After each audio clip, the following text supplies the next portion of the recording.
Hello mga guys, nandito naman tayo sa aking vlog, Anjo's Kitchen and Lifestyle. So, ito, nakabili pala ako ng candy. Gusto kong i-try kung ano. Favorite ko kasi yung mango. Kaubos ko lang naman yung candy na matagal ko nang binili. Kasi pinamimigay ko din sa mga kasama ko, lalo na yung bata. Nagdadala rin ako ng candy papunta sa school, magsundo. Siyempre, tayo walang magawa kundi magngat-ngat para hindi tayo maboring. Pang lang gutom, kaya panghimagas. Pagkatapos kumain, ito, kaubos na ito na lang naubos. Yung binili kong huli, sobrang matamis. Nasa ano ito, parang gummy. Yung candy niya parang gummy siya, hindi siya yung candy na matigas na matagal mo tungat-ngatin mo, para siyang gummy. Candy gummy. Apple, may mga grapes, may mga strawberry. Binibigay ko sa alaga ko minsan mango. Nubos ko na yung mango. Una kong naubos yung mango, favorite ko kasi yung mango. Ito apple, strawberry. Yung bata pag nanghingi sa akin pag pauwi na kami, pag sinundo ko siya kasi nagugutom din siya. Anything, something to, do you have something to eat? Sabi niya sa akin. Tapos yung candy, may mga din ako, mga biscuit dati. Karamihan candy ang dinadala ko. Kaya ito, gusto ko naman bumili kasi paubos na, yung isa na lang yung natira, yung pinakita ko. So dahil panghimagas ko ngayon, nag-ulam tayo ng isda, lalo na favorite natin ang isda. Ay nako, katututbrush ko lang. Tapos ito, kanina ko pa gusto i-vlog ito, pero tinis ko munang wag mo nang buksan. Kasi pagkatas ko na lang kumain. Sabi ko kasi linis ako ng linis. Siyempre pag naglilinis tayo, wala tayong time makumain.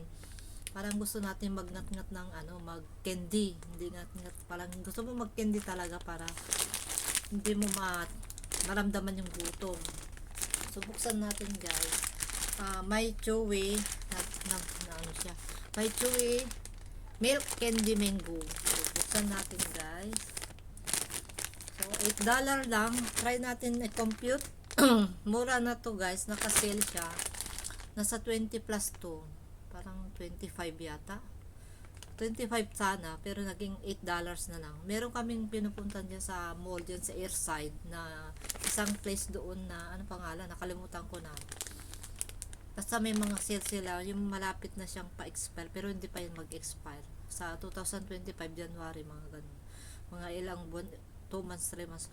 Pero binibilisan namin, bumibili pa rin kahit pa-expire na siya kasi mura nga. Titipid tayo guys, so hindi pa naman delikado kasi naka-sealed naman, sabi ko. So nasa to, $8. Sorry guys, may ubo pa ako. Time is 7.40. So 59 pesos, 59.20. Nasa 100 pieces na siya, kaya mura na. Nasa 100 pieces.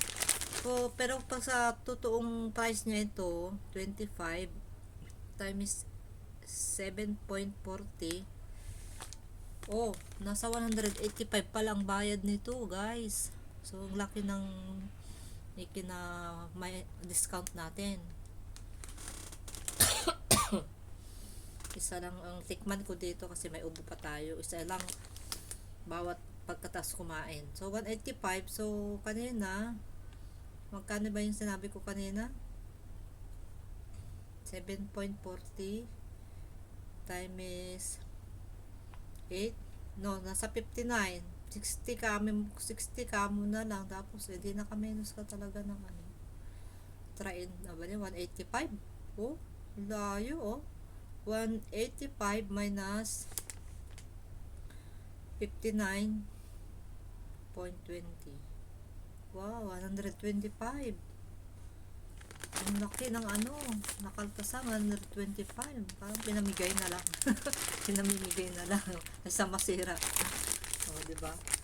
Wow. So, dito, may stock pa tayo dito. O, ito din.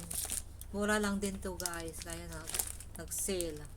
Kasi pa-expand na sila 2025. Mga ganitong December kasi marami mga sale eh. Siyempre ayaw nila yung nasa pagpapuntang January na 2025, ayaw nila gusto nila bagong naman, mga products nila, no? Yan, Mars. O, pag lumabas kami, panghimagas, kung kuha ako ng dalawa, tag-isa kami ng kasama ko, tapos binibigyan din ako. Meron pa ako dito,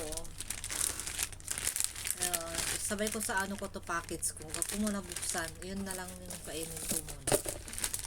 Para makaipon ako ng pang package para sa anak ko. Mahilig yung anak ko ng chocolate. Yun ang kabilin-bilin ng anak ko, yung bunso. Mahilig yung chocolate. So, ito, tikman natin, guys. So, kahit na pa-expire na, malayo pa na ma-expire. Kulang din lang kasi. Halos kasi yung mga sale nila pa-expire na. Wala dito nakalagay. Tinanggal, tinanggal. Bakas ito yun. Natanggal. Hindi ko lang makita.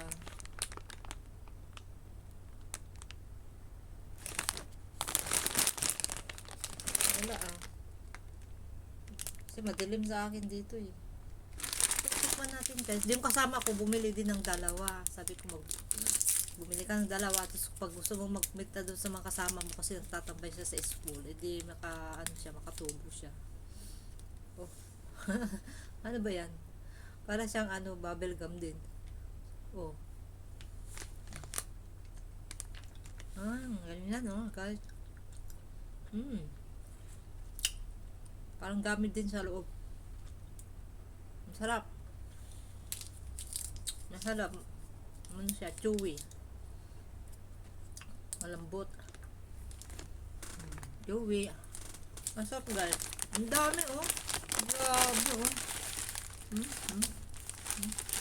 100 pesos talaga to. Ayun nga. Dapat dalawa na lang kinuha ko pang package. Sunod, pagbalik namin sa airside, kakaitak, yung mall dyan, puno na. Dinagaalan ko na yung yung chocolate.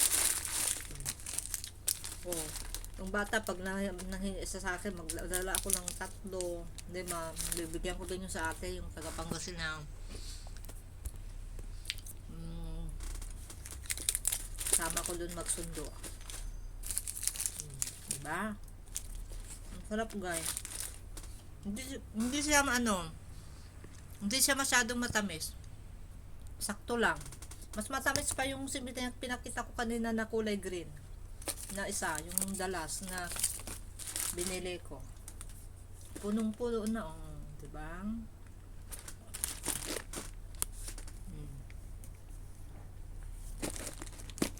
Baliktad. Ito naman yung binili namin ice cream. Nakaipon na ako ng dalawa. Yung lagayan ko ito. Malamig kasi ngayon, kaya hindi kami makapag ice cream. Pero gusto ko talaga bumili. Pag wala yung amo ko, magbakasyon sila, bili ako ng isa, tapos stocking ko dyan sa rep, sa freezer. Nahiya naman kasi ako mag-stock kasi nakikita yung bata, nakakaya. Siyempre ayaw ng mama na kain ng ice cream, malamig, makaubo. Kaya ayaw ko muna mag-stock. Pag nagbakasyon sila, bala ko bumili ng isang ice cream, tapos stocking ko lang dyan, panghimagas natin. Diba, guys? So bye bye na.